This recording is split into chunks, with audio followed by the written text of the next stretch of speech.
She begged to trade herself for bread, but the mountain man just gently took her hand. On a snow-bitten night, a starving girl stumbles into a dusty frontier town. Her voice shakes as she offers the only thing she has left: herself. The townsfolk sneer. The church bell tolls, and then one rugged stranger steps forward. Instead of shame, he gives her bread and his hand. But whispers spread fast on the frozen wind. The banker wants her ruined. The sheriff rattles his keys. And behind the smoke of a burned-down cabin lies a hidden truth, a deed to land worth more than gold. Now kindness has turned into a war for survival. Betrayal stalks every corner. And as gun belts tighten and hooves thunder across the frozen pines, one question hangs in the air. Will mercy be strong enough to stand against greed, or will the cost of bread be her soul? Drop a comment below and share which part of the world you're tuning in from today. If you enjoy stories like this, don't forget to subscribe for more. The trading post's wooden floorboards creaked beneath Bee's worn boots as she pushed through the heavy door. Wind howled outside, driving needles of snow through the gap before she could force it shut. The warm glow of oil lamps cast dancing shadows on the rough-hewn walls, and the pot-bellied stove in the corner radiated blessed heat after the bitter cold. Matthew huddled against her side, his small frame racked with shivers. The patched sleeve of his too-thin coat barely reached his wrist, showing skin chapped red from the cutting wind. Bee pulled him closer, trying to share what little warmth she had left. The evening crowd of townspeople lounged near the stove, sharing the day's gossip over steaming cups of coffee. Their conversations died away as heads turned to stare at the bedraggled pair. Bee felt their judgment like a physical weight, but she forced herself to walk forward, one foot in front of the other. Behind the scarred wooden counter stood Robert Boone, his broad shoulders filling out a heavy wool shirt as he sorted through inventory. The trapper's weathered face showed years of sun and wind, but his eyes were alert and steady when they met hers. He set down his ledger book, waiting. Bee's throat closed tight. The words she needed to say burned like coals in her mouth. But Matthew's ribs pressed sharp against her side, and hunger had hollowed his young face to shadows. She had to try. "Sir," she whispered, her voice barely carrying over the crack and pop of the stove. I have nothing to trade, but..." Heat flooded her cheeks as she forced out the rest. "But myself. Please, just some bread for my brother." Shocked gasps rose from the gossips by the stove. Someone muttered something that made others titter nervously. Bee's face flamed hotter, but she kept her eyes on Robert's, silently pleading. The trapper's expression didn't change, but something flickered in his gaze. Not the cruel hunger she'd feared, but a gentle understanding that made her want to weep. Without a word, he turned and took a fresh loaf from the shelf behind him, still warm from the baker's oven. When he held it out, Bee started to sink to her knees, shame bowing her spine. But Robert's calloused hand caught hers before she could complete the motion, drawing her upright with careful strength. "No need for that, miss," he said, his voice low and gruff but kind. "Ain't right for anyone to go hungry, least of all a child." He pressed the bread into her trembling fingers, then looked down at Matthew. "Reckon you two could use a proper hot meal. My cabin's not far. Got a stew on the fire that'll stick to your ribs." More whispers erupted from the corner. Bee heard scandal and decent folk among the muttering, but Robert paid them no mind. His eyes stayed steady on hers, patient and reassuring. Bee hesitated. Everything she'd learned warned against trusting strange men, especially alone in their homes. But there was something about Robert's careful distance, the way he'd refused her desperate offer, that spoke of honor. And Matthew's stomach chose that moment to growl audibly, making the decision for her. "Thank you, sir," she managed. "We'd be much obliged." Robert nodded once, then shrugged into his heavy coat. Best get moving before the storm picks up worse. He grabbed a lantern from behind the counter and led the way to the door. The bitter wind stole Bee's breath as they stepped outside. Snow had drifted knee-deep against the trading post's walls, and more fell in thick white curtains.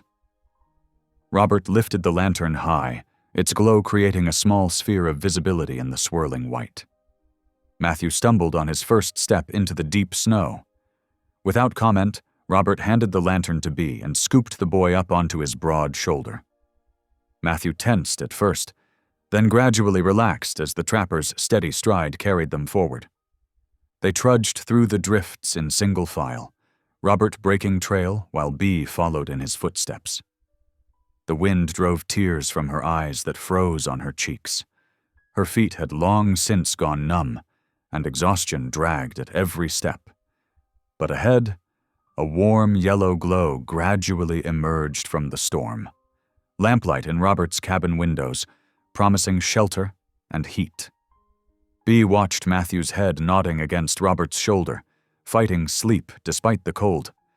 Her heart ached with gratitude and lingering shame. This gruff mountain man had shown more kindness in a few minutes than they'd found in months of desperate wandering. She didn't know how she could ever repay such mercy. The cabin's sturdy log walls finally emerged from the whirling snow.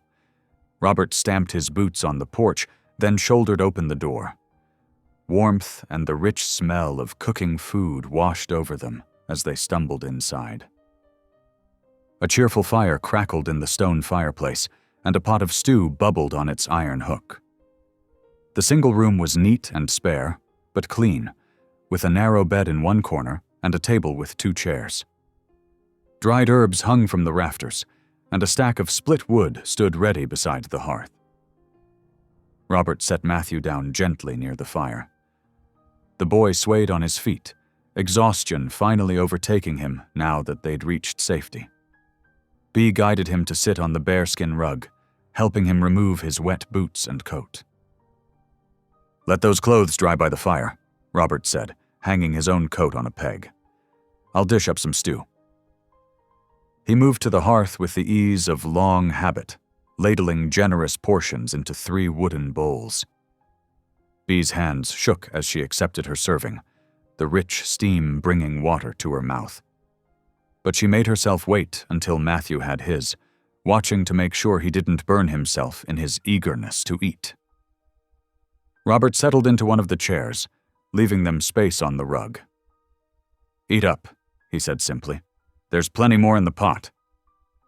The stew was thick with venison and root vegetables, the kind of sustaining food they hadn't tasted in far too long. Matthew ate like he was starving, which wasn't far from truth. Bee tried to maintain some dignity, but hunger soon had her scraping her bowl clean as well. True to his word, Robert refilled their bowls without comment. The warm food and fire gradually thawed the ice from their bones. Matthew's eyelids grew heavy, and he listed sideways until his head rested against Bee's shoulder. "The boy needs rest," Robert said, rising to bank the fire for the night. "You can take the bed. I'll sleep in my chair." When Bee started to protest, he held up a hand. "No argument. You both need proper sleep more than I do." Bee swallowed hard against the lump in her throat. "Why are you being so kind to us?" she whispered. Robert was quiet for a long moment, staring into the flames. "Because someone should be," he said finally. "World's hard enough without folks making it harder." He turned away, busying himself with arranging blankets. Bee gathered her sleeping brother in her arms, carrying him to the narrow bed.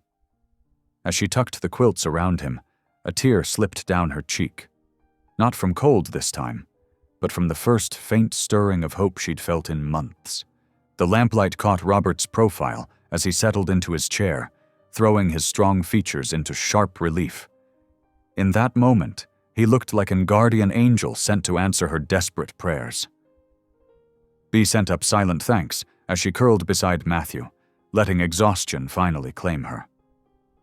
Outside, the storm raged on, but within the cabin's walls, 3 lost souls had found a moment of peace. The fire's warmth wrapped around them like a blessing, and sleep came easily at last. The fire crackled softly as Bea and Matthew huddled close to its warmth. Their fingers, stiff from the bitter cold outside, gradually thawed as they wrapped them around tin mugs filled with steaming broth. The rich smell of Robert's stew filled the one-room cabin, making Matthew's stomach growl audibly. Robert handed them each a thick slice of the trading post bread.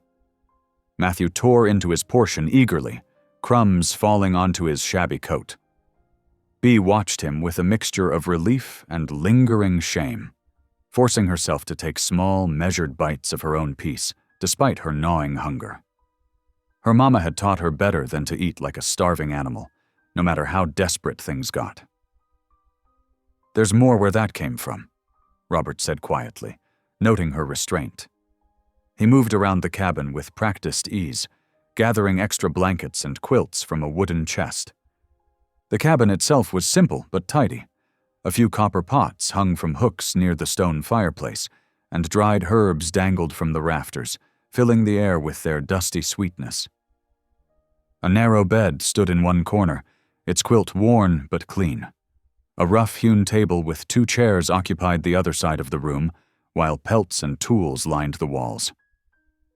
"You two take the bed tonight," Robert said, arranging blankets on the floor near the hearth. "I'll make do here." "Oh no, we couldn't," Bea started to protest, but Robert cut her off with a gentle shake of his head. "Ain't up for discussion. You both need proper rest." His tone was gruff but kind, brooking no argument.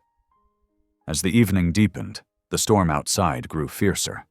Wind howled around the cabin's corners, but inside remained snug and warm. Matthew's eyes grew heavy as he finished his second bowl of stew.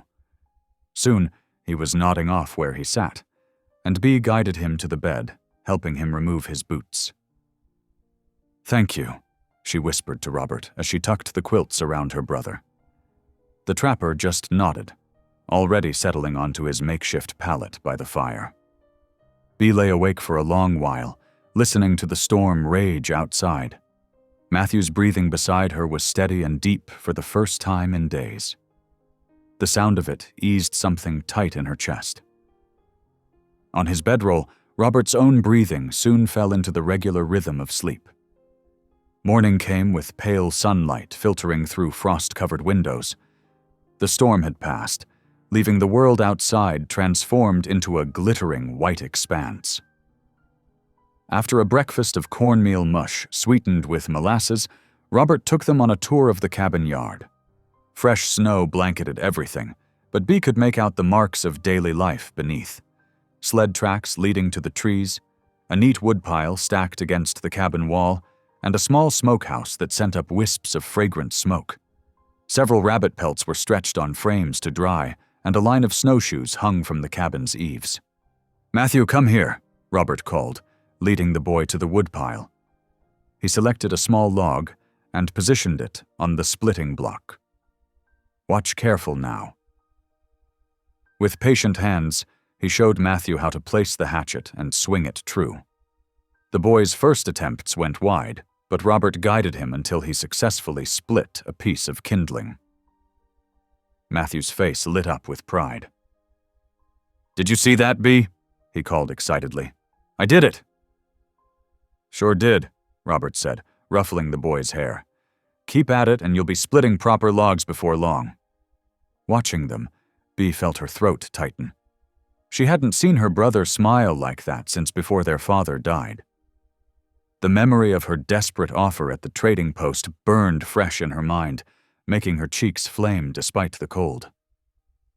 "Mr. Boone," she said softly when Matthew was occupied with his new task. "I need to thank you proper. What you did for us yesterday." She trailed off, unable to find words big enough for his kindness. Robert kept his eyes on Matthew as he spoke. "No need to speak of it. You were protecting your brother best way you knew how. Takes courage to swallow pride for someone you love."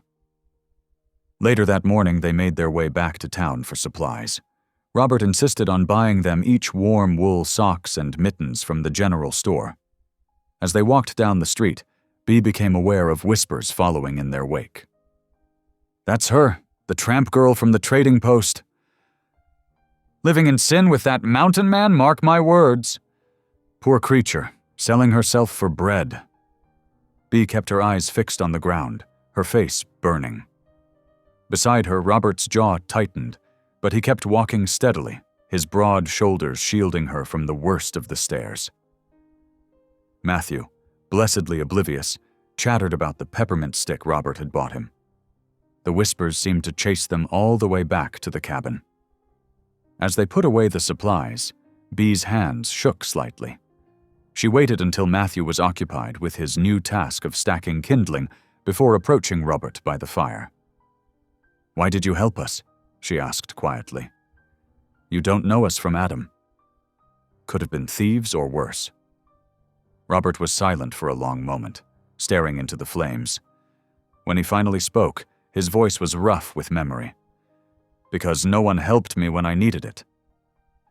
He didn't elaborate, but something in his tone told Bee all she needed to know about old hurts and hard lessons learned. She nodded slowly, understanding that sometimes the deepest kindness came from those who knew what it meant to go without it. Outside, the winter sun began to set, painting the snow-covered yard in shades of rose and gold. Inside the cabin, Matthew proudly showed off his growing pile of kindling, while Bee began preparing their evening meal.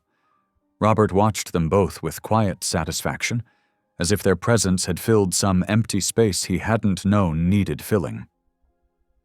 The town's whispers seemed very far away now, unable to penetrate the warm circle of light and trust growing within these log walls. Bee caught Robert's eye across the room and gave him a small smile of gratitude. He nodded back, a silent understanding passing between them. The days slipped into a comfortable rhythm at Robert's cabin. Each morning he rose before dawn, stirring the banked fire back to life while moving quietly so as not to wake his guests. But Bee was usually already awake, unable to shake the early habits born of hard times. She would help him prepare a simple breakfast of cornmeal mush or salt pork with biscuits. "Ain't necessary for you to be up so early," Robert told her one morning, watching as she expertly flipped corn cakes on the griddle. "Work needs doing," she replied simply, "and I won't be a burden." Robert's days followed a strict pattern that spoke of years alone in the mountains. After breakfast, he would check his trap lines, maintaining a circuit that took him through the snow-covered valleys. He taught Matthew how to mend broken snares and identify animal tracks in the fresh powder. The boy thrived under Robert's patient instruction. His thin face filled out as proper meals and regular rest restored his strength. Soon he was trailing after Robert like an eager shadow, learning to whittle trap triggers and help stretch pelts on wooden frames. Bee threw herself into domestic tasks with quiet determination. She scrubbed the cabin's wooden floors until they gleamed, patched Robert's worn shirts with neat stitches, and kept the copper pots polished bright. The cabin grew more orderly under her care, transformed by small touches. A bunch of dried wildflowers on the table, fresh swept hearth, beds made with hospital corners. One evening, as they sat around the fire after supper, Matthew asked Robert about a faded daguerreotype that hung on the wall. It showed a young woman with a baby in her arms, both of them smiling at the camera. Robert was silent for so long that Bee thought he wouldn't answer. When he finally spoke, his voice was rough with memory. "That's my Sarah. And our little James." He cleared his throat. "Had us a small farm down in the valley. Nothing fancy, but it was ours. Good land, good water. Sarah could make anything grow." The firelight caught the gleam of moisture in his eyes. "Fever took them both, 6 years back. James first, just 3 years old. Then Sarah, not 3 days later. Nothing the doctor could do." Matthew pressed closer to Bee's side, suddenly solemn. She wrapped an arm around him, her own eyes burning with unshed tears. "Couldn't bear to stay after that," Robert continued quietly. "Sold the farm, Came up here to trap. Been here since. He fell silent, staring into the flames. Bee's heart ached for him, understanding now the shadows that sometimes crossed his face when he watched them at meals or heard Matthew's laughter. She wanted to offer comfort, but knew no words could ease such deep hurt. The following Sunday morning, Robert surprised them by announcing they would attend church. He had already hitched his sturdy mule to a wooden sled, laying fresh straw in the bed for warmth. "Best put on your Sunday best," he told them. "Folk around here set store by proper church-going." Bee smoothed Matthew's hair and straightened his collar, grateful that Robert had provided them with warm clothes. Her own dress, though simple, was clean and pressed. Still, anxiety knotted her stomach as they approached the white-painted church at the edge of town. The one-room building was already filling with townspeople when they arrived. Heads turned as Robert led them to a pew near the back. Whispers followed in their wake, but Robert's steady presence beside them gave Bee courage. The preacher, a thin man with kind eyes, spoke that morning about mercy. His words rang with conviction as he described how true Christian charity meant helping those in need without judgment. Bee felt tears prick her eyes, thinking of Robert's quiet kindness that cold night at the trading post. But not everyone seemed moved by the sermon's message. Throughout the service, Bee felt stares burning into her back. She kept her eyes fixed forward, trying to focus on the preacher's words instead of the disapproving murmurs behind her. As they filed out after the final hymn, Mr. Griggs, the town banker, stood talking with a group of well-dressed men near the church steps. His expensive coat and polished boots spoke of prosperity, but there was something cold in his smile as he watched them approach. "Well, if it ain't Robert Boone," Griggs called out, his voice carrying clearly across the churchyard. "I see you're buying more than pelts these days?" Bee's face flamed red as several of the men chuckled. She felt Robert stiffen beside her, his hand clenching into a fist. For a moment she feared he might strike the banker. Instead, he placed a gentle hand on her shoulder, steering her and Matthew toward the waiting sled. "You hold your head high," he told her firmly once they were away from the church. "Don't let them take your dignity. What they think don't matter. None." That evening, back in the warmth of the cabin, Robert sat in his usual chair by the fire, whittling a piece of pine while Matthew watched in fascination. His movements were controlled and precise, each stroke of the knife deliberate. Bee, mending a torn shirt by lamplight, found her eyes drawn to his weathered face. She realized then that his restraint at the church had not been weakness, but strength. He was defending her honor not with fists, but with quiet dignity, showing the town through his actions that she deserved respect. The thought warmed her more than the crackling fire. As she watched him teaching Matthew how to hold the whittling knife safely, demonstrating the proper angle for the blade, Bee felt a deeper appreciation for this quiet man who had opened his home and his heart to two strangers in need. His gruff exterior hid a gentle soul marked by loss, but not hardened by it. The lamplight cast soft shadows on the cabin walls as evening deepened into night. Outside, snow began to fall again, but inside was warm and safe. Matthew's small voice piped up with questions about whittling, and Robert answered with patient detail. The simple domestic scene struck Bee as precious, a glimpse of the home and family she had feared were lost forever. The morning after church, a heavy silence hung over breakfast. Bee's hands trembled slightly as she served up plates of fried potatoes and salt pork. The whispers and sideways glances from town still echoed in her mind, cutting deeper than the winter wind. That evening, after Matthew had gone to bed, Bee knelt by the dying fire. Moonlight filtered through the cabin's small window, casting long shadows across the rough-hewn floor. Her lips moved in silent prayer, asking God to protect her brother, to give her strength, to show her a path forward through the shame that threatened to drown her. "Lord, "Have mercy on us," she whispered, tears tracking down her cheeks. "Please help me find a way to give Matthew the life he deserves." Robert, sitting in his chair by the hearth, pretended to be absorbed in mending a trap. But his hands stilled on the metal springs when he heard her muffled sobs. He said nothing, understanding that some hurts needed space to heal. Instead, he quietly added another log to the fire, its warmth reaching out like a gentle hand. The next morning dawned clear and cold. Bee, restless with unspent emotion, decided to take stock of the root cellar. The narrow steps creaked under her feet as she descended into the cool darkness, carrying a flickering lamp. Root vegetables and preserved goods lined the rough shelves, but something else caught her eye. A battered trunk half buried under a pile of broken harnesses and old tools. Her heart skipped a beat. The trunk looked familiar, triggering memories of her father's study. "Robert," she called up the stairs, "could you help me with something?" Robert's heavy boots thumped down the steps moments later. Together they cleared away the debris covering the trunk. The brass fittings were green with age, the leather straps cracked and stiff. "That's my father's," Bee breathed, running her fingers over the worn initials carved into the lid. "But how did it end up here?" "Previous owner must have left it," Robert said, examining the rusted lock. "Want me to open it?" At Bee's nod, he fetched tools from above.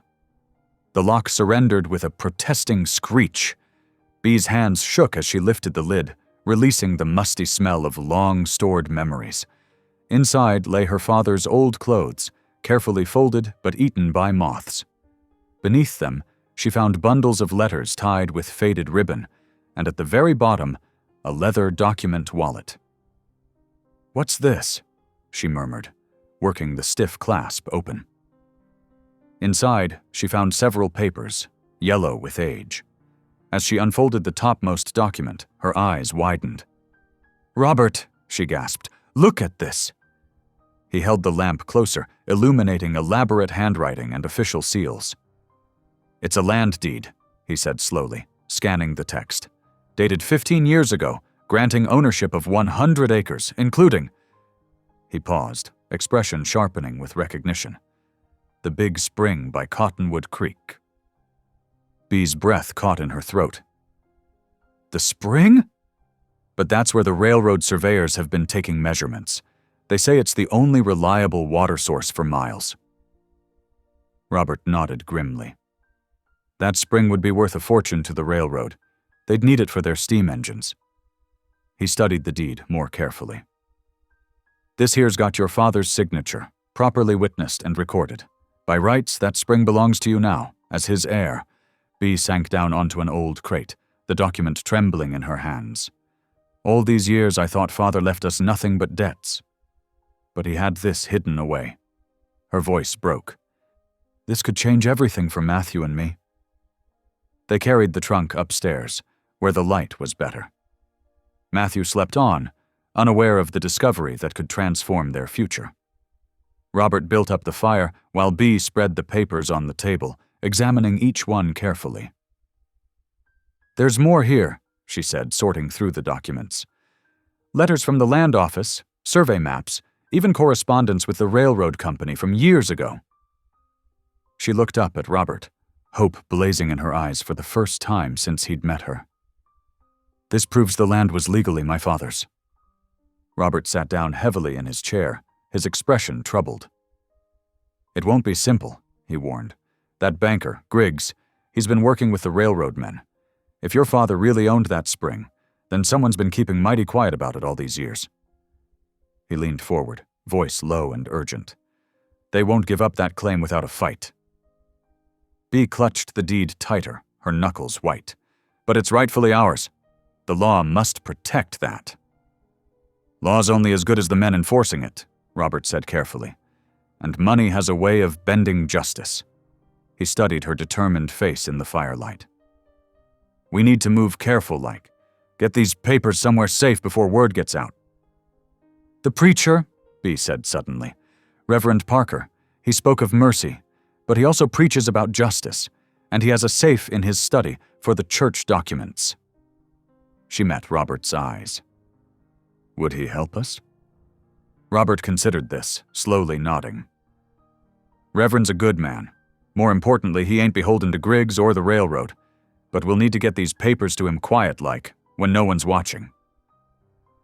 They spent the next hour examining every document, building a clear picture of Bee's inheritance. The spring parcel had been her father's dream. Good water, good grass, a future for his children. How that dream had slipped away remained a mystery buried with him, but the proof of ownership was clear. Matthew stirred in his bed, mumbling in his sleep. Bee went to him, smoothing his hair back from his forehead. The boy had endured so much, following her from town to town, never complaining about empty bellies or cold nights. Now, finally, she had a chance to give him the home he deserved. "We'll take these to Reverend Parker tomorrow," Robert said softly, gathering the papers carefully. "Early, before his morning service." He hesitated, then added, "Whatever happens, Bee, you ain't alone in this fight." Bee turned from Matthew's bed, tears threatening again. But these were different from her earlier prayers of desperation. Hope, fragile but real, had taken root in her heart. "Thank you," she whispered, "for everything." Robert just nodded, his own eyes suspiciously bright in the firelight. He tucked the precious documents into a hiding place behind a loose board in the wall, where they would be safe until morning. Bee returned to her chair by the fire, too keyed up to sleep. The discovery of the deed had shifted something fundamental in her world. She was no longer just a desperate woman seeking charity. She was her father's daughter, rightful heir to a valuable piece of land. The thought straightened her spine and lifted her chin. Outside, an owl called into the night, its cry echoing across the snow-covered valley. Inside the cabin, hope and apprehension mingled with the shadows cast by the dying fire, as Bee and Robert sat in companionable silence, each lost in thoughts of what tomorrow might bring. Dawn painted the eastern sky in pale gold when Robert hitched his sturdy mule to the wooden sled. Frost glittered on every surface, making the world sparkle like diamond dust. The runners creaked against packed snow as he tested the harness one final time. Inside the cabin, Bee wrapped the precious deed carefully in oilcloth before tucking it deep within her woolen shawl. Her fingers trembled slightly, but her face showed quiet determination. Matthew bounced on his toes by the door, excited for the early morning adventure. "Ready?" Robert asked, his breath forming clouds in the crisp air. Bee nodded, pulling Matthew's scarf tighter around his neck. They climbed onto the sled, settling among the thick blankets Robert had arranged. The mule's hooves crunched through the snow as they started down the mountain trail toward town. The journey passed in comfortable silence, broken only by the jingle of harness bells and Matthew's occasional delighted pointing at deer tracks or frost-laden branches. As they approached town, Bee drew her shawl closer, feeling the reassuring weight of the deed against her chest. The church stood quiet and dark against the brightening sky. Robert helped them down from the sled, then knocked firmly on the preacher's side door. After a moment, Reverend Parker appeared, already dressed for the day. "Brother Boone," he said warmly, then noticed Bee and Matthew. His eyes showed kind concern. "Miss Whitcomb, please come in where it's warm." Inside his study, oil lamps cast a gentle glow over well-worn furniture and shelves of leather-bound books. The preacher listened intently as Bee explained about finding her father's trunk and the deed within. His weathered face grew thoughtful as he examined the documents. "This is properly executed," he said finally, adjusting his spectacles. "And that spring parcel, yes, I remember your father speaking of it years ago." He looked up at Bee. "This could indeed restore your family's standing, my dear." "Will you help us?" Bee asked softly. "Keep it safe until the circuit judge arrives?" Reverend Parker nodded, moving to a heavy iron safe built into the wall. I'll guard it as carefully as the church records. Judge Morrison is due through in early spring, a fair man who respects the law. The safe door opened with a solid click. Thank you, Reverend, Robert said, his deep voice carrying genuine respect. We're grateful for your help. As they prepared to leave, the preacher laid a gentle hand on Bee's shoulder. Keep faith, child. Truth has a way of coming to light. They emerged into strengthening sunlight, hope lifting their spirits, but the moment was short-lived. Across the street, Horace Griggs stood in the doorway of his bank, watching them with narrow eyes. His fancy coat gleamed with brass buttons as he made a show of checking his pocket watch. Mighty early for social calls, he called out, his voice carrying false sweetness. Unless there's banking business to discuss? Robert placed himself slightly in front of Bee, shielding her from Griggs's searching gaze. Just seeking the Lord's guidance, Mr. Griggs. Good day to you. They walked quickly back to the sled, feeling the banker's stare boring into their backs. As Robert helped them up, Bee noticed Griggs speaking urgently to his clerk, gesturing toward the church. By afternoon, the town buzzed like an overturned beehive. As Robert collected supplies from the mercantile, whispers followed them down every aisle. Did you hear? That beggar girl claims she owns the spring. The one living up at Boone's place? Shameless thing. But I heard there's papers proving it. Some faces showed clear scorn, noses lifted high as they passed. But others watched with quiet curiosity, especially among the older townsfolk who might have remembered Bee's father. Mrs. Henderson, the baker's wife, actually smiled as she wrapped their bread. Your papa was a good man, she murmured to Bee. Never failed to help others, even when times were hard. The ride home felt longer, weighted with the day's tensions. Robert drove the mule steadily, his jaw set in a grim line. When they reached the cabin, he immediately set to chopping wood, his axe biting deeper than usual into each log. Bee watched him through the window as she prepared supper, understanding his worry. The sound of steel striking wood carried his concern more clearly than words. Matthew sat at the table, humming softly while drawing pictures with a stubby pencil, blissfully unaware of the undercurrents. The familiar routine of evening chores brought some peace. Bee kneaded bread dough with sure strokes, finding comfort in the simple task. The cabin filled with warmth and good smells. Fresh bread, bean soup, coffee. For a precious moment, it felt like the home she'd dreamed of all those hungry years on the road. Robert came in as darkness fell, stamping snow from his boots. He hung his coat by the fire and settled into his chair, watching Matthew show off his drawings. The boy had sketched their little family. Stick figures, but full of love. Robert tall and strong, Bee with flowing hair, Matthew himself holding their hands. After Matthew went to bed, Robert spoke quietly. Town stirred up something fierce. Griggs won't take this lying down. Bee's hands stilled on her mending. I know, but the deed is safe with the preacher, Robert finished. And you're safe here.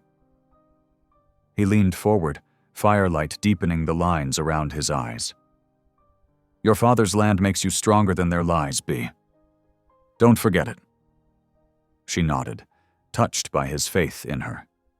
The cabin felt like a fortress against the world's cruelty, a shelter built of more than just logs and mortar. A sudden gust rattled the shutters, making them both look up. The wind had turned bitter, driving pellets of ice against the windows with growing force. Robert rose to check the latch, his expression troubled as he gazed into the darkness. Bee resumed her sewing, trying to focus on each careful stitch rather than her fears about tomorrow. The deed was safe. The judge would come in spring. They had shelter, food, and each other. It would have to be enough. The wind knocked against the shutters again, harder this time, like winter itself demanding entrance. But inside their warm circle of lamplight, Bee straightened her shoulders and kept working, her father's strength flowing through her fingers with every push of the needle. The winter storm that had rattled the cabin shutters that night grew into weeks of relentless snow. Drifts piled higher than the windows, transforming Robert's mountain home into an island of warmth, floating in a sea of white. The world beyond their walls shrank to the space between the cabin and the barn, marked by Robert's daily path through the deepening snow. Inside, life took on a slower rhythm. The cabin's single room became their entire world, filled with the snap of the fire, the whisper of cloth, and the quiet music of shared breath. Matthew sat cross-legged by the hearth, his tongue caught between his teeth as Robert showed him how to repair broken trap springs. "Gentle now," Robert instructed, his big hands surprisingly delicate as he guided Matthew's smaller ones. "Too much force and you'll bend it wrong." "That's it. Nice and easy." Matthew beamed with pride as the spring clicked into place. "Like that, Mr. Robert." "Just Robert's fine, boy." A hint of a smile softened the trapper's weathered face. And yes, exactly like that. From her place by the window, Bee's fingers moved steadily through the pieces of fabric she'd salvaged from the rag bag. Blues and browns, a splash of faded red, scraps of other lives becoming something new under her careful stitches. The quilt grew slowly in her lap, warming her legs as she worked. Robert glanced her way, his eyes lingering on how the weak winter sunlight caught the gold in her hair. He quickly looked down when she raised her head, focusing intently on the trap in his hands. The days settled into a pattern. Mornings began with Robert breaking trail to the barn, feeding his mule and checking his stock of firewood. Bee cooked breakfast while Matthew swept the floor and brought in fresh snow to melt for water. Their movements around each other grew smoother, more natural, like a dance they'd always known the steps to. Evenings found them gathered at the rough-hewn table, sharing simple meals made rich by Robert's hunting and Bee's careful cooking. Matthew's cheeks, once hollow, had filled out. His eyes sparkled as he told stories about the rabbit tracks he'd spotted or the new knots Robert had taught him. Laughter came easier now, bubbling up unexpected like spring water. When Matthew knocked over the salt cellar and froze in fear, Robert simply chuckled and showed him how to toss a pinch over his shoulder for luck. The boy's giggle broke free, bright as sunshine, and Bee found herself joining in. The cabin walls seemed to soften in response, worn wood glowing golden in the lamplight. What had once felt like a temporary shelter began to feel like something else, something Bee hardly dared name, even in her heart. One particularly cold afternoon, Robert returned from checking his nearest trapline, snow crusted on his beard but triumph in his eyes. A plump rabbit hung from his belt, already cleaned and ready for the pot. "Reckon we'll eat well tonight," he said, stamping snow from his boots. Bee took the rabbit, her fingers brushing his as she did. A spark of warmth that had nothing to do with the fire jumped between them. She turned quickly to her work, trying to steady her suddenly racing heart. As she prepared the stew, adding carrots and potatoes from the root cellar, Robert lingered nearby instead of settling in his usual chair. He watched her work, something unspoken hanging in the air between them. "You remind me of her sometimes," he said finally, his voice so quiet she almost missed it. Bee's hand stilled on the knife. She didn't need to ask who he meant. "Sarah, my wife, she had that same quiet strength about her." Robert's words came slowly, as if drawn from a deep well. "Never complained, even when times were hard. Just kept going, head high, doing what needed doing." Bee felt tears prick at her eyes, touched beyond words by the comparison. She wanted to thank him, to say something meaningful, but her throat had closed tight with emotion. "She'd have liked you," Robert added softly. Then he moved away, giving her space to collect herself.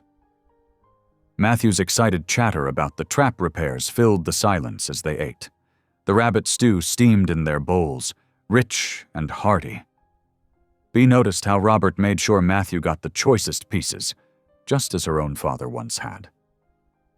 After the dishes were done and Matthew had crawled into his bed in the corner, Robert sat in his chair by the fire. The flames painted shadows across his face as he stared into the coals, lost in thought.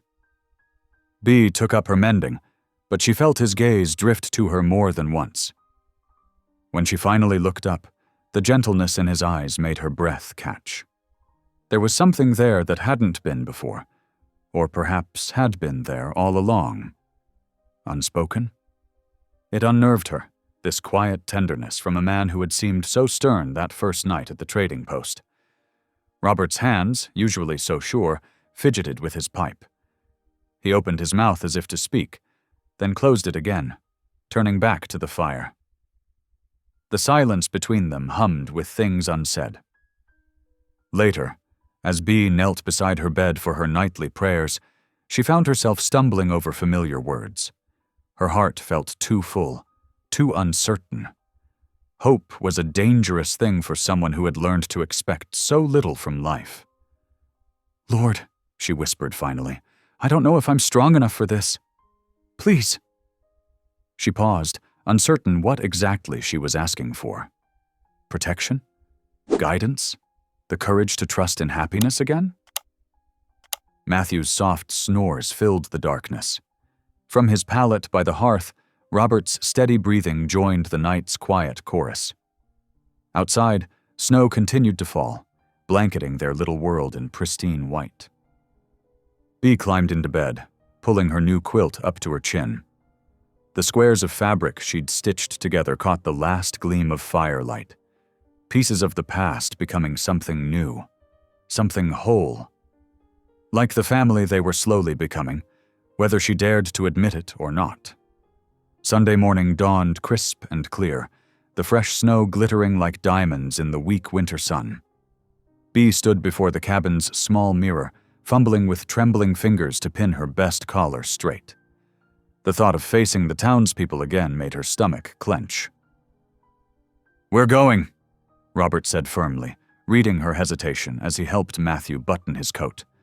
"Can't let fear keep us from the Lord's house." Bea smoothed her skirts, wishing she had something better than her faded blue wool dress. But Robert had insisted they looked fine, and his quiet confidence steadied her nerves. The sled ride into town was silent, except for the crunch of runners on snow and the jingle of the mule's harness. As they approached the white-painted church, Bea's heart thundered against her ribs. She clutched Matthew's hand tightly, drawing strength from his presence. Robert helped them down from the sled, his strong hands gentle at her waist. To her astonishment, Mrs. Miller, the baker's wife, approached with a warm smile. "Good morning, Miss Whitcomb. Lovely day for worship, isn't it?" Bea managed a surprised, "Yes, ma'am," as the woman patted her arm before moving on. Then old Mr. Thompson, who ran the livery, tipped his hat to her. "Morning, miss, young Matthew." He even nodded respectfully to Robert, who returned the gesture.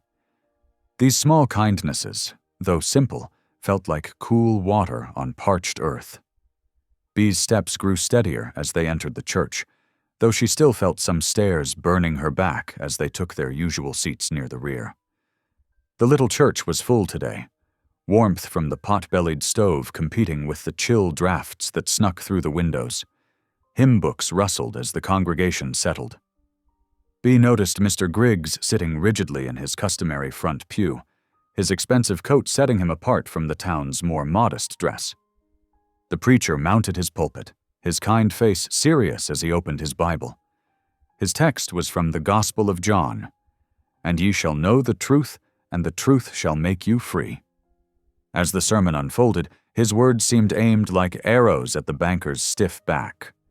He spoke of how lies could chain a person's soul, how deception ate at the heart of a community like rot in timber. But truth, he proclaimed, was God's light breaking through storm clouds. "The Lord sees all debts and deeds," the preacher declared, his voice ringing through the hushed church. "No man can hide injustice forever beneath false papers and false words." Griggs's neck grew red above his starched collar. He sat unnaturally still, like a man trying not to show he'd been struck. After the final hymn, while the congregation filed out, the preacher drew Bea aside. Robert positioned himself nearby, a protective presence as always. "Miss Whitcomb," the preacher said quietly, "I've studied your father's deed carefully. It's genuine, every detail correct and proper. The signatures are true, the dates align with county records." He squeezed her hand. "Your claim is strong. Have faith." Relief flooded through Bea, making her knees weak. Robert's hand found her elbow, supporting her. But their moment of victory was short-lived. As they stepped into the sharp winter air, Griggs intercepted them on the church steps, his face twisted with barely contained rage. "Enjoying your little game of make-believe, girl?" he sneered, loud enough for nearby churchgoers to hear. "Waving around some worthless paper, trying to steal what's rightfully mine?" Bea's chin came up, though her heart hammered. "It's not stealing when it's my father's land." "Your father was a drunk and a fool," Griggs spat, "and you're nothing but squatters." "Sheriff Larkin will see to that soon enough." His cold eyes flicked to Robert. "Both of you." Robert's muscles tensed beneath his coat. Bea felt the rage building in him like a gathering storm, but he kept his voice level as he said, "Come along, Bea." "Matthew." His hand at her back guided her firmly past Griggs, who stood sneering on the steps. The ride home was silent again, but now with anger rather than anxiety. Bea's hands were knotted in her lap, her father's memory burning hot behind her eyes. The banker's words had scraped raw all her old hurts, making her feel small and worthless again. Inside the cabin, she moved mechanically through the motions of preparing their Sunday dinner. But when she tried to lift the heavy pot, her hands were shaking so badly she nearly dropped it. Robert caught the pot just in time. "Here now," he said gently, setting it aside. That's when he saw the tears streaming down her face. "How dare he?" Bea whispered, fury and grief choking her voice. "How dare he speak of my father that way? We lost everything because of his schemes, and now he—" She broke off, pressing her apron to her face. "Listen to me," Robert said, his calloused hands warm on her shoulders. "That man's words are poison, nothing more. I won't let him harm you or Matthew. You hear me? Not while I draw breath." Bea nodded, unable to speak. Robert's fierce protection wrapped around her like a blanket, slowly steadying her ragged breathing. The day settled into evening, peace gradually returning to their small home. After their delayed dinner, Matthew played quietly with the wooden horse Robert had carved him while Bea cleaned up. As she worked, an old melody rose to her lips unbidden, a lullaby her mother used to sing. Soft and sweet, it filled the cabin with memories of safer days. "Swing low, sweet chariot, coming for to carry me home." Her clear voice gained strength as she continued, the familiar words bringing comfort. Matthew's eyes grew heavy as he listened, and he crawled onto the bench beside Robert, leaning trustingly against the big man's side. Robert sat very still, his eyes closed, face softened in the lamplight. The song wrapped around them like a tender embrace, binding their little family closer in the quiet evening hour. As the last notes faded, Matthew was sound asleep, his head pillowed on Robert's leg. Robert didn't move, letting the boy rest there as Bea's song echoed in the peaceful silence. In that moment, watching them together, Bea felt her earlier fear and anger drain away. Here was truth, not in Griggs's cruel words or threats, but in this: a child's trust, a good man's protection, and the strength of their growing bond. Whatever storms lay ahead, they would weather them together. Dawn painted the mountain peaks in pale gold as Robert rose from his pallet by the hearth. The cabin was still dark, filled with the slow breathing of sleep.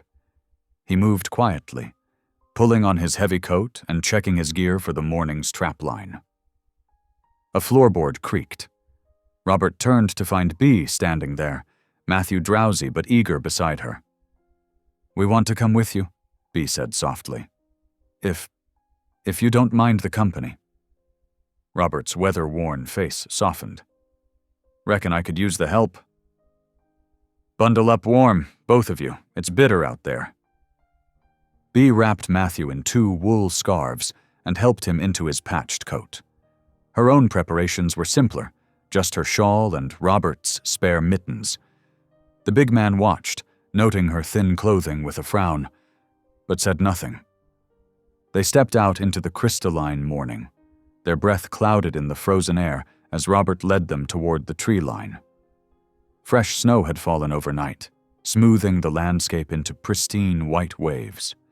The sun was just beginning to filter through the pines, casting long blue shadows across their path. "Step where I step," Robert instructed, breaking trail through the knee-deep snow. "Save your strength." Matthew tried to match Robert's big footprints, making Bea smile despite the cold. The boy's energy seemed boundless these days, so different from the frail child who had stumbled into the trading post weeks ago. They moved deeper into the forest. The snow-laden branches hushed their footsteps, creating a pocket of silence broken only by chickadees calling in the distance. Robert paused occasionally to point out signs, rabbit tracks crossing their path, the scoring on a tree trunk where a deer had rubbed its antlers. "Look!" Matthew suddenly whispered, pointing. "What made those?" Robert knelt beside the delicate prints in the snow. "Fox tracks. See how they make almost a straight line? That's how you can tell it from a dog or wolf." He smiled at the boy's wide-eyed wonder. "Good eye, son." Bea's heart caught at the word son, so naturally spoken. She watched Robert showing Matthew how to read the story written in the snow, which tracks were fresh, which way the animal was heading, whether it was hunting or being hunted. The trapper's usual gruffness melted away when teaching, replaced by infinite patience. They checked Robert's trapline methodically, finding 2 rabbits and a marten. Robert showed Matthew how to reset each trap properly, his big hands gentle as he guided the boy's smaller ones. Bea hung back, watching them work together, feeling a warmth in her chest that had nothing to do with exertion. The morning passed quickly. The sun climbed higher, making the snow sparkle like scattered diamonds. They had nearly completed the circuit back toward home when Robert suddenly stopped, his body tensing.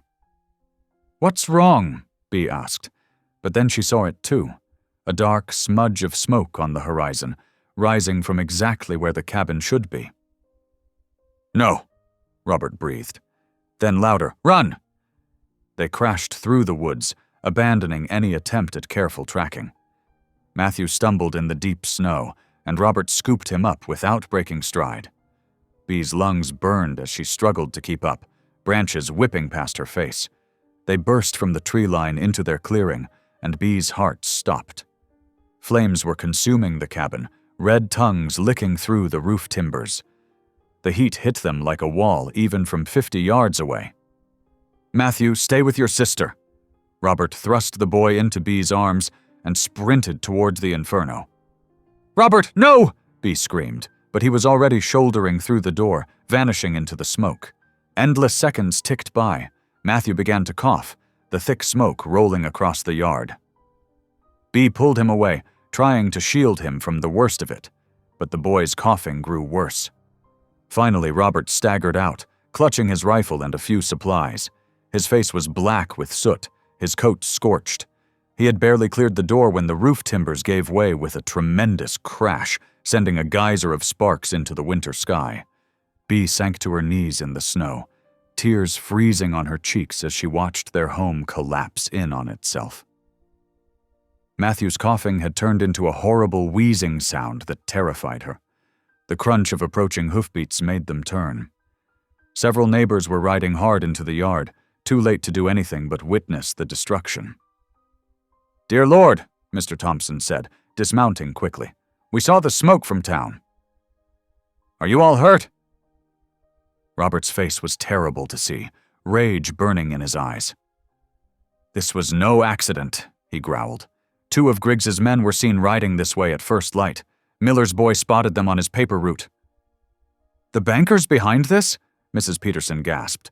"But surely even he wouldn't." "He would," Bea said bitterly, still holding Matthew as he struggled for breath. "He's trying to drive us away from my father's land." Her voice broke. "Everything we touch turns to ashes. Maybe we're cursed." "Don't you say that," Robert said fiercely. "This is Griggs's doing, not yours. And he'll answer for it." The neighbors helped salvage what they could from the smoldering ruins, but precious little survived the flames. As darkness fell, they offered shelter in their homes, but Robert declined, knowing it might bring trouble to anyone who helped them. Instead, they made what comfort they could in Robert's barn. The hayloft was dry, at least, if not warm.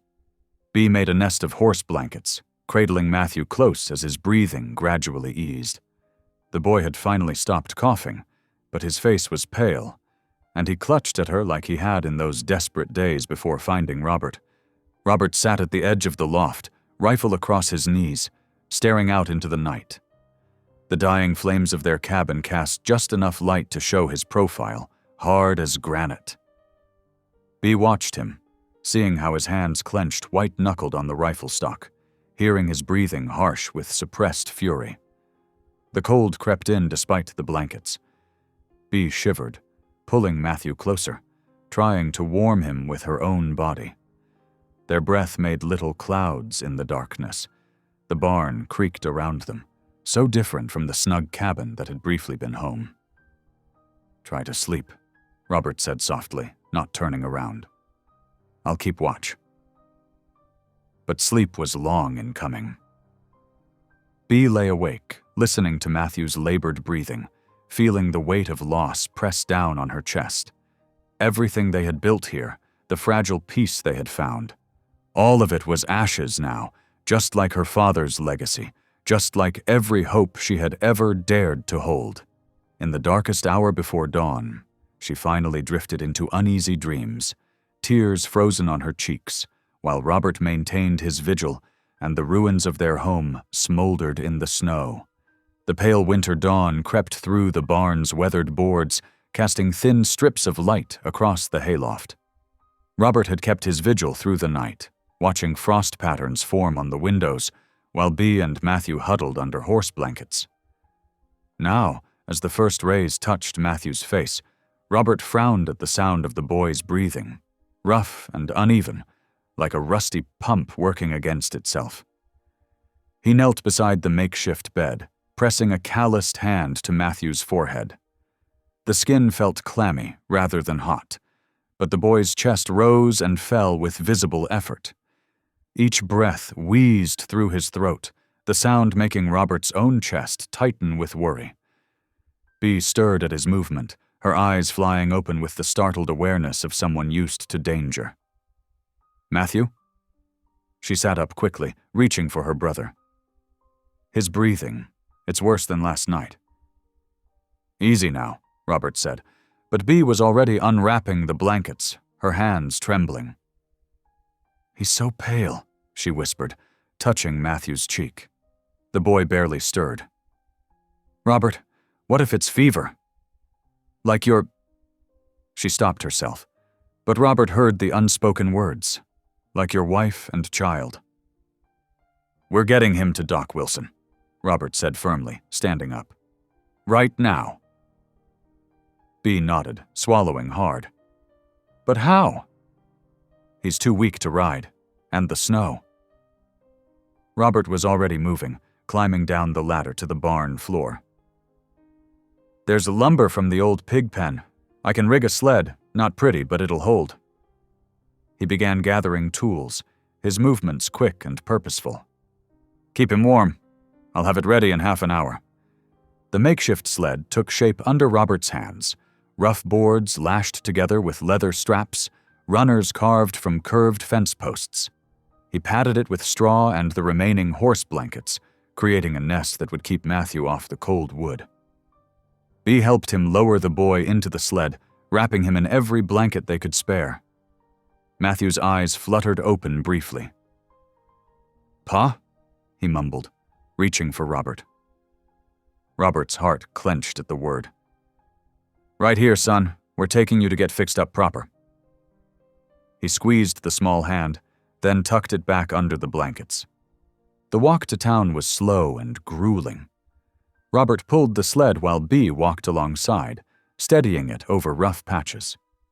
The morning sun did little to warm them. Their breath frosted in the air, and Bee's teeth chattered despite her attempts to hide it. Robert wished he had more than his old coat to offer her.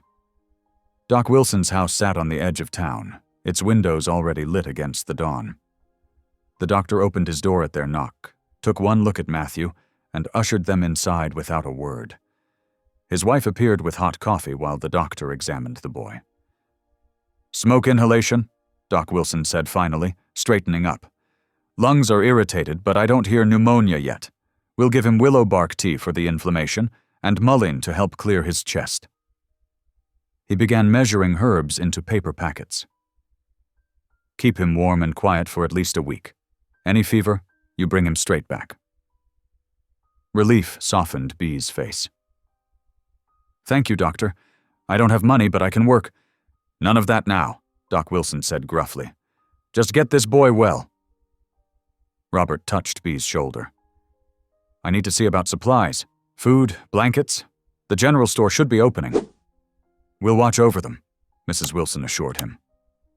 Robert had barely reached the store's porch when heavy boots crunched in the snow behind him. He turned to find Sheriff Larkin and 2 deputies approaching, their faces hard. "Robert Boone," Larkin announced loudly, "you're under arrest." Robert's hand instinctively moved toward his rifle, but he forced it still. "What charge?" "Harboring vagrant persons," Larkin said, pitching his voice to carry to the growing crowd of onlookers. "Endangering public morals by keeping an unmarried woman under your roof. Corrupting a minor." "That's a lie," Bee's voice rang out. She stood in Dr. Wilson's doorway, face white with fury. "He saved our lives." "Stay back, miss," one deputy warned as she started forward. "You can't take him." Bee tried to push past, but the deputy blocked her path. "He's done nothing wrong. Robert!" "It's all right, Bee," Robert said steadily, though his jaw clenched as Larkin snapped handcuffs around his wrists. "Take care of Matthew. I'll sort this out." "No." She lunged forward again, but the deputy shoved her roughly aside. She stumbled, catching herself against the wall. Matthew appeared in the doorway behind her, swaying weakly. "Bee!" the boy called, his voice scratchy and frightened. "What's happening to Pa?" "Get inside, child," Mrs. Wilson urged, pulling Matthew back. "You'll catch your death." Robert let himself be led away, back straight despite the handcuffs. He could hear Bee's protests fading behind him, see the townspeople gathering to whisper and stare. Anger burned in his chest, but he kept his face neutral. Showing temper would only make things worse. The jail was a small brick building behind the sheriff's office. They locked Robert in the second cell, the iron door clanging with terrible finality. Through the barred window, he could see the church steeple rising against the winter sky. Hours crawled past. Robert paced his cell, 7 steps each way, thinking of Bee and Matthew alone again. The sheriff's deputy brought water but no food, smirking as he set down the tin cup. As evening approached, church bells began to ring for evening service. Their sound carried clearly to Robert's cell. He pressed his forehead against the cold bars, picturing Bee and Matthew huddled in Doc Wilson's house, or worse, turned out into the street. But Bee wasn't at the doctor's house. She knelt instead in the church's front pew, her face lifted to the cross on the wall. Tears streamed down her cheeks as she prayed aloud, her voice carrying in the quiet sanctuary. "Lord, I ain't asking for myself," she pleaded, "but Matthew needs Robert, needs his strength and his goodness. That man took us in when we were nothing but beggars. He gave us food and shelter and dignity. Now they've locked him up for showing Christian charity?" Her voice broke. "Please, Lord, help me find the strength to stand for him, like he stood for us." The few early arrivals for evening service stood awkwardly in the doorway, witnessing her raw pain. These were the same elders who had whispered against her weeks ago, calling her tramp and beggar. Now they shifted uncomfortably, shame coloring their faces as Bee's prayers continued. "I know I ain't worth much," she said, "but Robert is a good man. He deserves better than jail for helping orphans and widows like your word commands. Please show these people the truth. Please give me courage to face them, to speak up for justice." The church grew quieter still as more townspeople filtered in, drawn by the sound of her voice. They found seats silently, heads bowed, listening as Bee poured out her heart. Even the children were hushed, sensing the gravity of the moment. When her prayers finally ended, Bee remained kneeling, spent. The usual pre-service chatter was absent.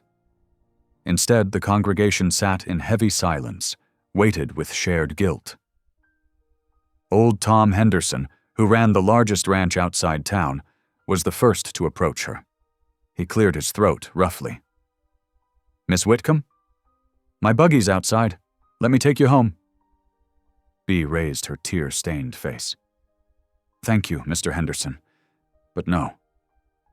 My place is here, praying for Robert. I won't leave until justice is done." A murmur ran through the church at her words. Henderson nodded slowly, respect replacing pity in his weathered face. "Then we'll pray with you, miss. Won't we, folks?" One by one, heads nodded. The preacher stepped forward, opening his Bible. "Indeed we will. Let us pray together for justice and mercy in our town." Bee remained kneeling as others joined her, their voices rising in prayer. Through the church windows, she could see the jail where Robert waited. Her heart ached, but her spine was straight. She would stand for him, as he had stood for her. No matter what came next, she would not bend. Dawn painted the church windows with pale light as Bee stirred from fitful sleep. Matthew lay curled against her side on the borrowed quilts in the church parlor, his breathing still rough but steadier than yesterday.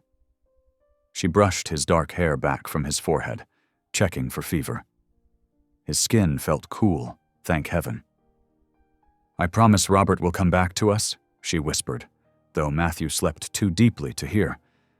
"Somehow, we'll make it right."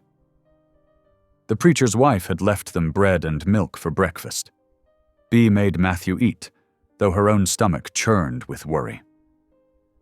After straightening their makeshift bed, she knelt by the window to pray. The morning sun warmed her face as she asked for guidance. When Matthew finally woke fully, she helped him settle in the parlor with some borrowed books. "I need to go out for a spell," she told him. "Mrs. Andrews will look in on you. You rest those lungs like the doctor said." "But where are you going?" Matthew's eyes widened with fear. "Don't leave me." "Just for a little while, dear heart." She hugged him close. "I'm going to help Robert, like he helped us." "Can you be brave for me?" Matthew nodded slowly. "Like Pa is brave?" Just like that. Bee's throat tightened at his words. She kissed his forehead and stood, squaring her shoulders. The morning air bit cold as she stepped outside. Bee pulled her shawl tighter and started down the street, forcing herself to walk tall despite the stairs. Her first stop was the home of Widow Carson, who had smiled at her in church last week. The widow opened her door cautiously. "Miss Whitcomb? What brings you here?" "Ma'am, I've come to ask your help." Bee's voice shook, but she pressed on. "You know Robert Boone. You've traded with him for furs. Will you speak for his character? Tell how he's treated me and my brother with nothing but decency?" The widow hesitated. "Child, I don't like to meddle in legal matters." "Please." Bee's eyes filled. "He's in jail for showing Christian charity. Is that justice?" After a long moment, the widow nodded. "Come in. I'll write what I know of Mr. Boone's honest dealings." Hope flickered in Bee's chest. One door had opened. She could try another, but the next 3 houses turned her away. "Don't want trouble," one man muttered. His wife wouldn't meet Bee's eyes as she shut the door. At the cooper's shop, the craftsman listened to her plea while working. His hands never stopped moving over the barrel he was making, but his face softened as she described Robert's kindness. "Knew Robert back when he farmed," he said finally. "Good man.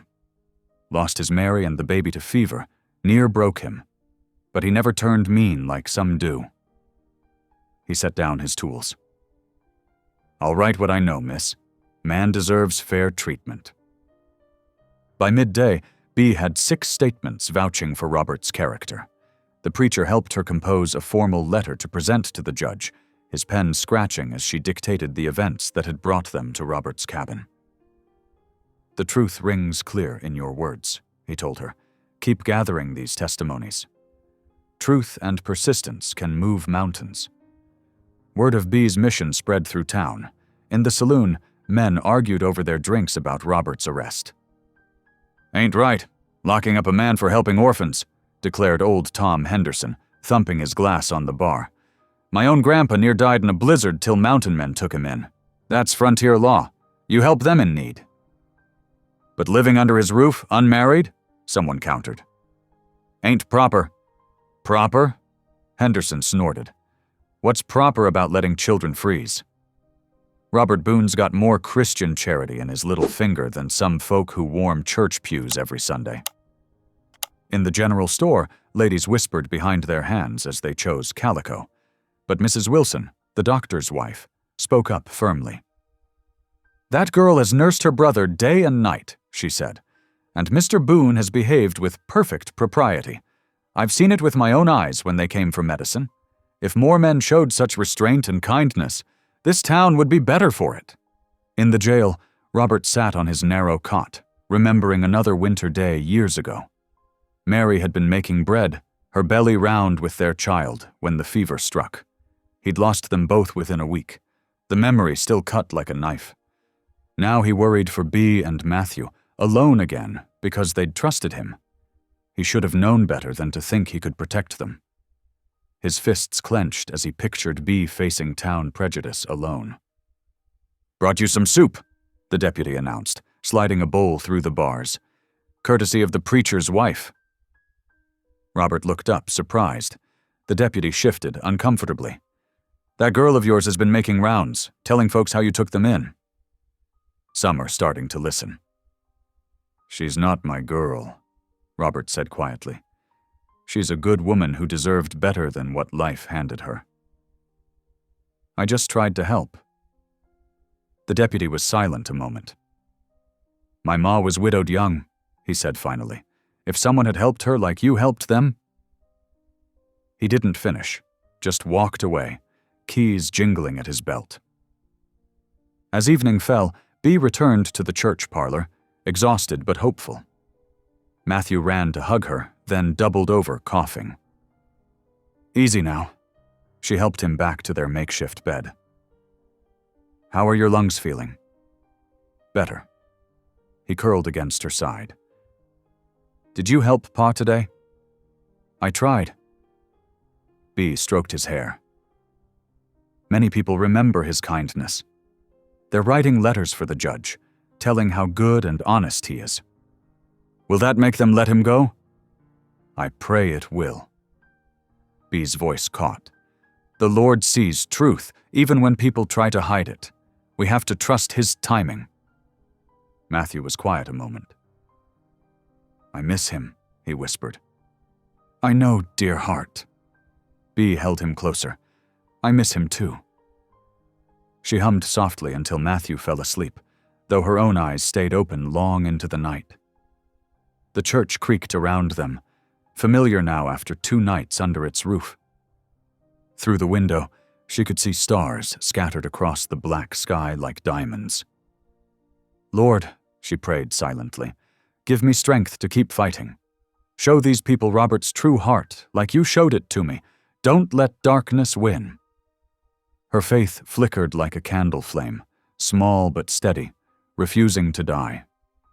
Tomorrow she would gather more testimonies. Tomorrow she would stand again for the man who had stood for her. But tonight she simply held her brother, and let tears fall in the darkness, trusting that dawn would come again. Dawn broke crisp and clear over the mountain town. Bea stood before the church mirror, smoothing her borrowed dress with trembling hands. The preacher's wife had insisted she wear it for the hearing, soft brown wool that actually fit, unlike her threadbare clothes. "You look proper as any lady," Mrs. Andrews assured her, pinning Bea's hair neatly. "Hold your head high today." Matthew sat nearby, wrapped in quilts. His cough had improved, but worry creased his young face. Will they really let Robert go? We must pray they will. Bea touched the deed in her pocket, the paper that held their hopes. The truth is on our side. The preacher appeared in the doorway, Bible tucked under his arm. "The judge's coach was spotted coming up the pass.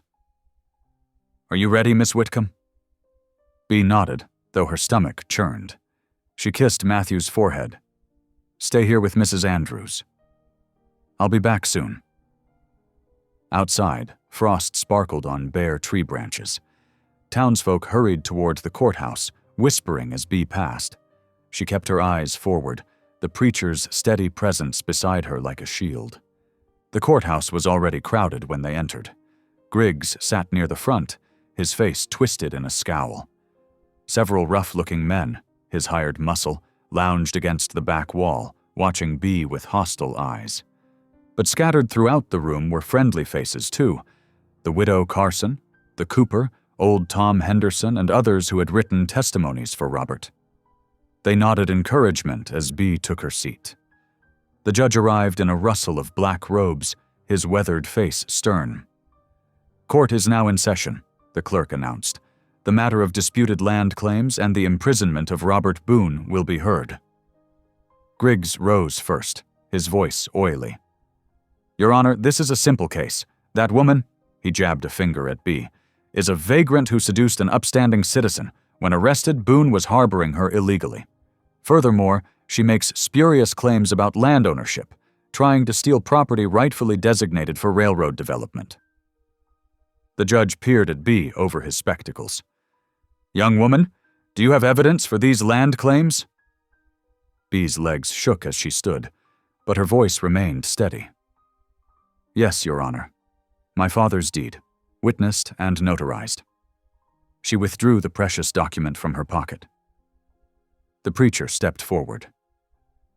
"If I may, Your Honor, I've examined this deed carefully. The language is quite clear." "Proceed," the judge nodded. The preacher unfolded the paper and read aloud. "This indenture, made the 15th day of April in the year 1862, between James Marshall and Thomas Whitcomb, witnesseth that the said party of the first part, for and in consideration of the sum of $500, hereby grants and conveys all rights and title to the parcel known as Spring Creek Valley." As he continued reading the legal description and terms, murmurs rippled through the courthouse. Griggs's face grew increasingly purple. "That deed is worthless," he burst out. "Probably forged by that mountain man." "I remind you to maintain order," the judge said sharply. He studied the deed himself, running a finger along the signatures and seal. "This appears entirely legitimate. The notary's mark is genuine, and I recognize James Marshall's signature from other documents of the period." Griggs spluttered. But the railroad has plans. That spring is vital for—" "The railroad's plans do not supersede legal property rights," the judge cut in. "If this deed is valid, and I see no reason to doubt it, then the land belongs to Thomas Whitcomb's heirs. Is this young woman his daughter?" "She is," the preacher confirmed. "I have her birth record here, along with documentation of Thomas Whitcomb's death 3 years ago." The judge nodded slowly. "Then, by law, she and her brother inherit the Spring property." He rapped his gavel. "I hereby recognize Beatrice Whitcomb's claim to Spring Creek Valley." A gasp went through the crowd. Bea's knees nearly buckled with relief. "As for Robert Boone's arrest," the judge continued, "I have reviewed the testimony collected regarding his character and actions. It appears he showed Christian charity to orphans in need, hardly a crime. I order him released immediately." "This is an outrage!" Griggs leapt to his feet. "That land was promised. I had agreements." "Any agreements made regarding property you did not legally own are void," the judge said coldly. "This case is closed."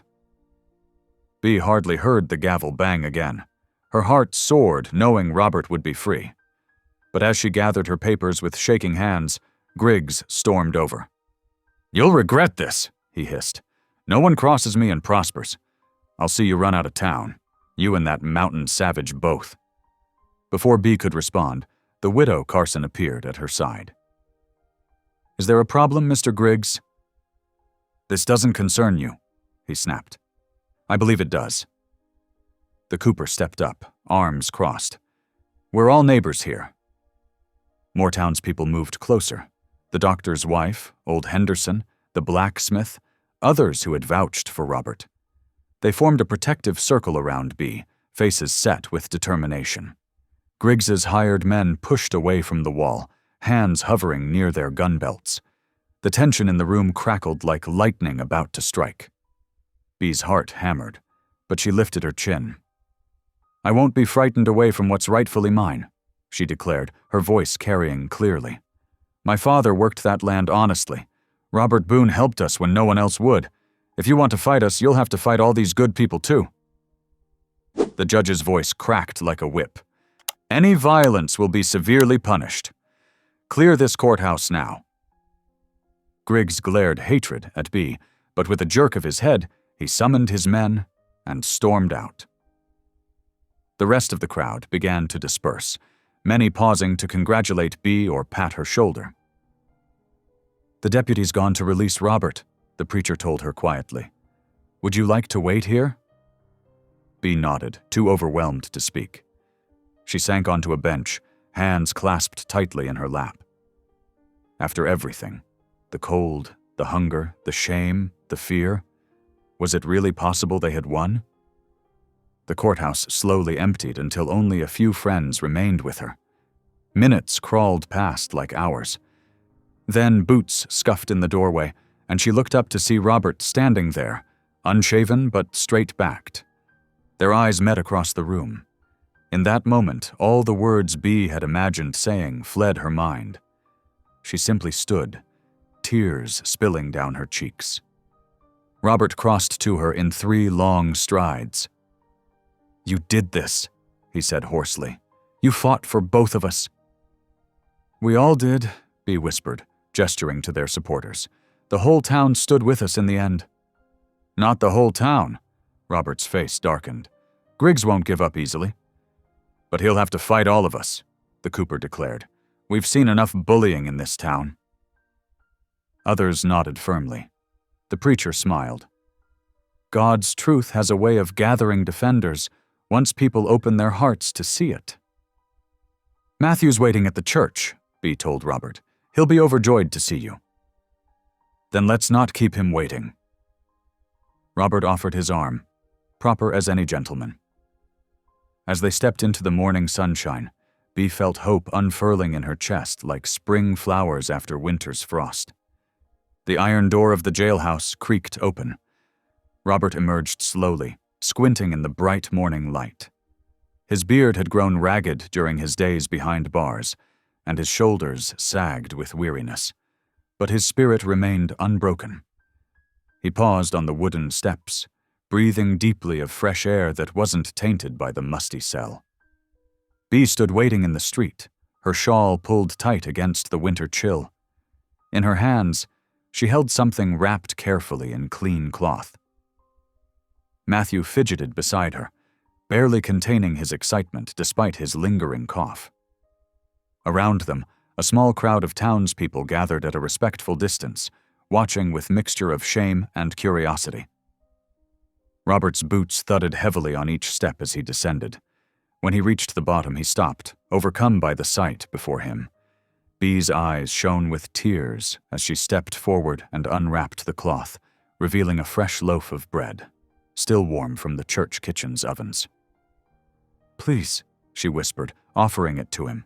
"Take it." The echo of their first meeting at the trading post hung in the air between them.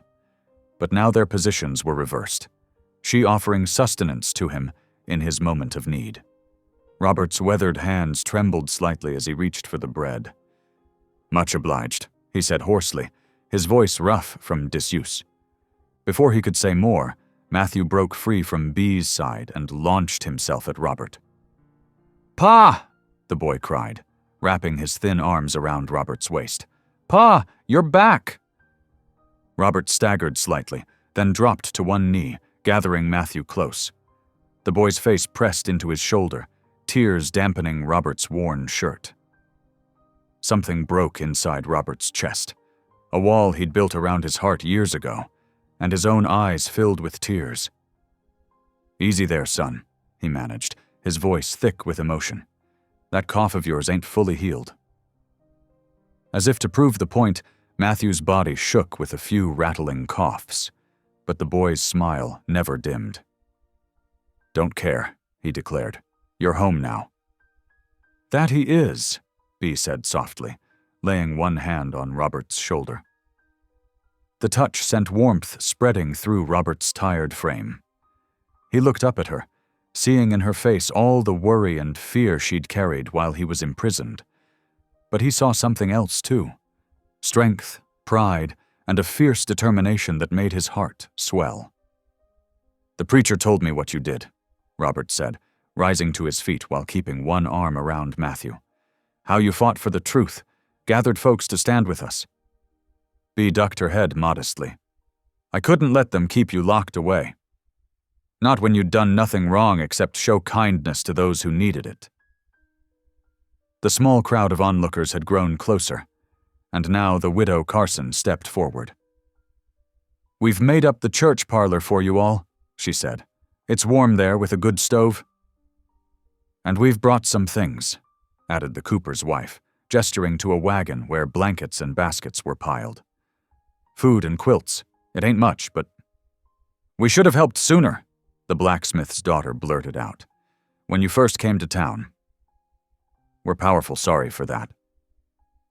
Robert straightened his shoulders, drawing Bee closer to his side. "What's past is past," he said firmly. "What matters is standing together now." The townspeople nodded, murmuring agreement.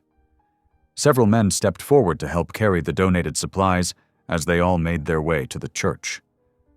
The winter sun cast long shadows across the street, but the bitter cold seemed less fierce now, tempered by the warmth of community. Inside the church parlor, a fire crackled welcomingly in the pot-bellied stove. The ladies had swept and tidied, laying fresh rushes on the floor and setting out tin cups for coffee. It wasn't fancy, but after the bare jail cell, it felt like luxury to Robert. Throughout the afternoon, more townspeople stopped by, bringing what they could share: jars of preserved fruit, dried meat, cornmeal, even a few pieces of furniture on loan. Each offering came with awkward but sincere apologies for not speaking up sooner against the injustice done to them. As evening drew near, most folks headed home, leaving the little family in peace. Matthew had fallen asleep on a pallet near the stove, his breathing still wheezy but more restful than it had been. Robert sat in a borrowed rocking chair, watching the boy sleep while Bee tidied their simple supper dishes. The preacher came in quietly, carrying an extra lamp. "I thought you might need this," he said, setting it on a shelf. He looked at Robert thoughtfully. "You know, there's something else I could offer, when you're ready." Robert met his eyes steadily. "What's that?" "Well," the preacher smiled, "seems to me this family of yours could use a proper blessing. Whenever you feel the time is right, I'd be honored to marry you and Bee." Bee's hand stilled on the dishes. She turned slowly, her cheeks flushing pink in the lamplight. Robert's heart hammered against his ribs as he looked at her. This brave, beautiful woman who had fought for him, who had restored his faith in goodness. "What do you say?" he asked softly. "Would you have me, Bee? Not just as protector, but as husband?" Tears spilled down Bee's cheeks as she nodded shyly. "Yes," she whispered.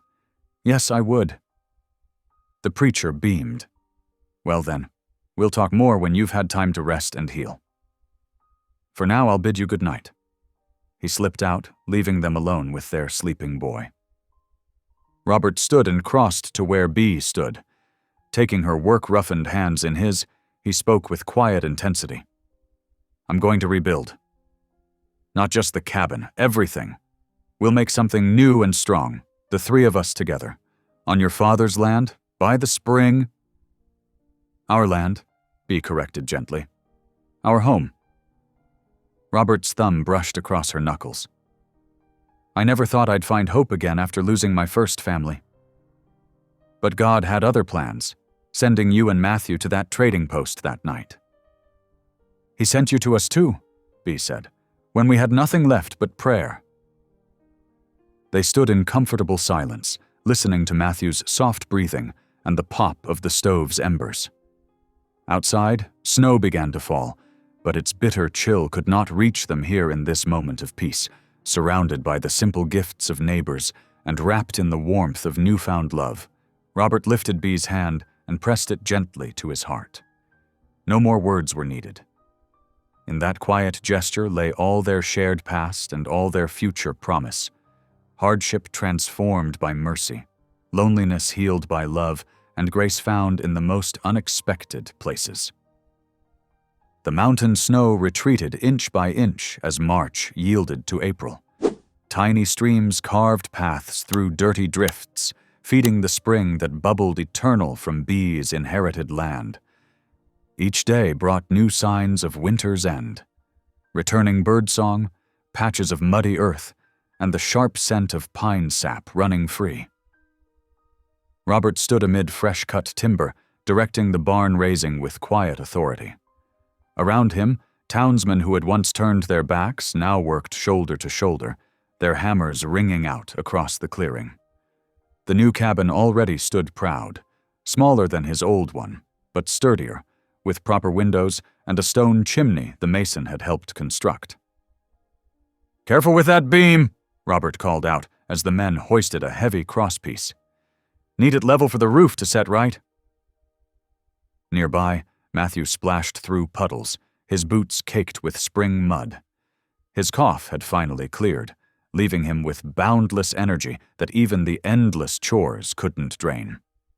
He darted between the workers, carrying nails and tools whenever asked, beaming with importance. "Matthew!" Bee's voice carried from the garden patch she'd marked out. "Come help me clear these rocks before I plant." The boy trotted over, dropping to his knees beside his sister. Together they pulled stones from the dark earth, building a low wall that would mark the garden's edge. Bee's hands were already dirty from working the soil, but her face glowed with satisfaction as she examined the rich ground. "Reckon we can get peas in soon," she said, more to herself than Matthew. "Then beans, and maybe some squash once the nights warm up proper." Robert paused in his work to watch them. Sunlight caught in Bee's hair, turning it to copper, and his heart squeezed tight in his chest. She looked up, catching his gaze, and smiled, the shy, sweet smile that still made his pulse quicken. The sound of approaching horses drew everyone's attention. 3 men rode up, their clothes marking them as railroad representatives. Robert tensed, remembering Griggs's threats, but these men dismounted respectfully and removed their hats. "Mr. Boone?" "Mrs. Whitcomb." The leader stepped forward. "I'm James Morrison from the railroad company.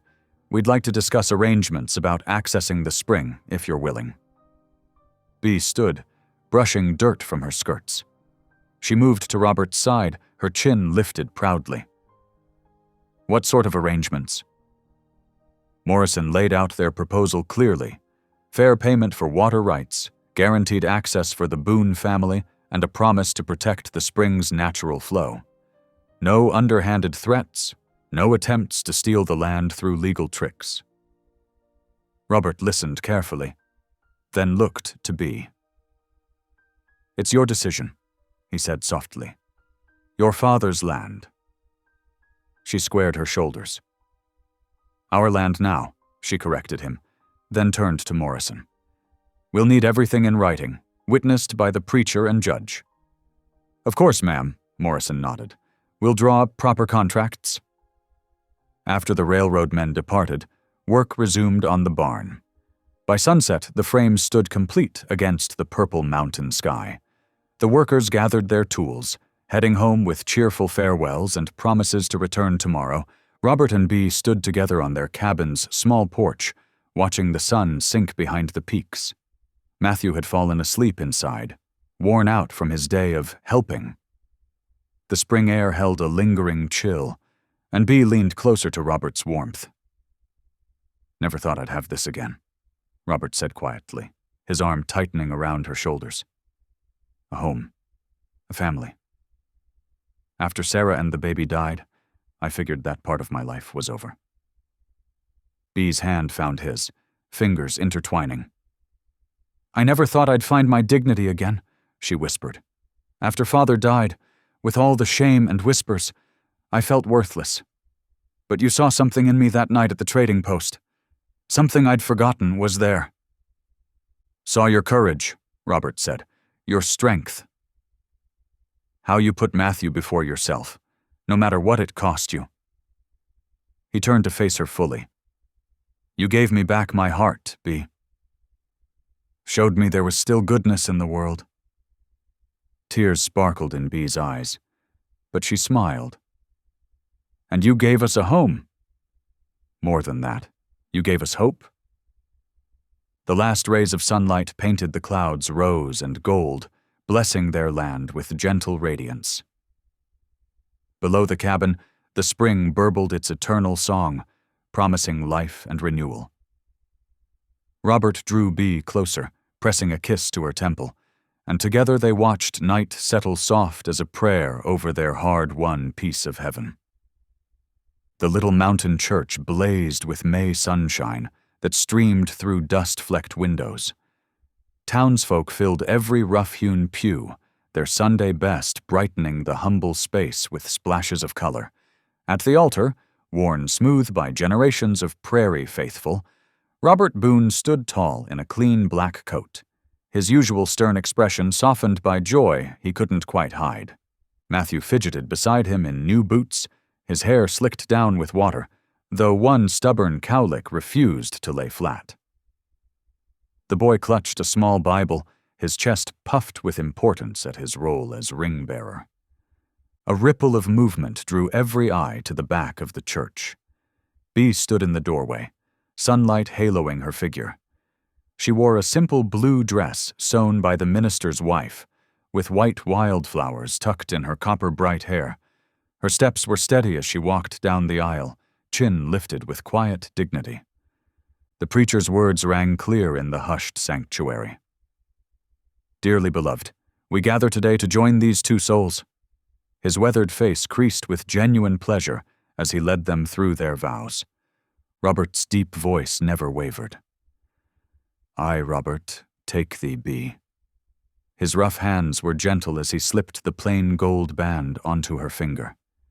Bee's answering vows came soft but sure, her eyes never leaving Robert's face. When the preacher pronounced them man and wife, the church erupted in cheers, the same voices that had once whispered cruel gossip now raised in celebration. Later, lamplight warmed their cabin's walls as family and friends crowded around the plank table. Bee's stew filled every bowl, passed with thick slices of fresh bread. Laughter and conversation flowed as freely as the coffee. In a quiet moment, Bee found Robert's hand beneath the table. "Do you remember that night at the trading post?" she asked softly. "When I was desperate enough to—" She couldn't finish. Robert's fingers tightened around hers. "I remember a brave woman who'd do anything to save her brother. Instead of taking advantage, you gave me back my life." Bee's voice trembled with emotion. Robert turned to meet her gaze, his eyes bright. "No," he corrected gently. "We gave it back to each other." Near the hearth, Matthew sprawled on his belly, pushing a wooden horse through the swept dirt floor and humming to himself. The spring gurgled its endless song outside the cabin walls. Bee leaned her head against Robert's shoulder, breathing in the peace of the moment. Their family circle was complete at last. Love born of mercy, trust grown from kindness, and hope restored through faith in each other. Thanks for tuning in. These stories remind us that life is more than headlines. It's about heartlines. Subscribe if you want more moments that make you pause, feel, and reflect.